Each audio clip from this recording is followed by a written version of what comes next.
வணக்கம் நண்பர்களே, நான் உங்கள் பெரியசாமி ஜோதிடர். இப்போ தொடர்ந்து லக்ன பாவத்தை தான் பார்த்துட்ருக்கோம். லக்னத்திற்கு எத்தனையாவது பாவமாக செவ்வாய் வந்தாலும் சரி, ஆனால் உங்களுடைய லக்னத்தில் செவ்வாய் இருந்தால் இது ஒரு பொது பலன் தான். ஜாதகர் கொஞ்சம் கோபக்கார ஆளாக இருப்பார். அடிக்கடி தலையில் வெட்டுக்காயம் இல்லை தழும்பு ஏதோ ஒரு அடையாளம் அவர்களுக்கு இருக்கும். ஜாதகர் பிறக்கும் போதோ இல்லை பிறந்த ஒரு வருடத்திலேயோ அவருடைய தகப்பனார் இல்லை சகோதரன் இல்லை தகப்பனாருடைய சகோதரன் சொத்து வாங்கியிருப்பார்.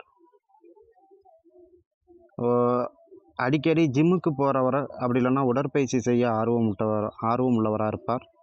கொஞ்சம் கட்டுமஸ்தான உடம்பு இருக்கும். ஆயுதங்களை கொண்டு பணி இருக்கலாம். அப்படி இல்லை என்றால் ஆயுதம் இவர்கள் வீட்டில் அதிகம் இருக்கும். நல்ல ஒரு பதவியில் இருப்பார். அடிக்கடி இவர்களுக்கு தலைவலி அதிகம் வரும். இவர்களுக்கு 4 வருடம் கழித்து ஒரு சகோதரி பிறப்பதற்கு வாய்ப்பு உண்டு. இல்லை 3 வருஷத்துல பிறக்கலாம். காரமான உணவுகளை அதிகம் பிடிக்கும். அடிக்கடி பல்லு பிரச்சனை வரும். ஆண்களாக இருந்தால் முறுக்கு மீசை வைத்திருப்பார்கள். இவர்களுக்கு சொத்து, பதவி இது இரண்டுமே ஒன்று இவர்களை தேடி வரும்.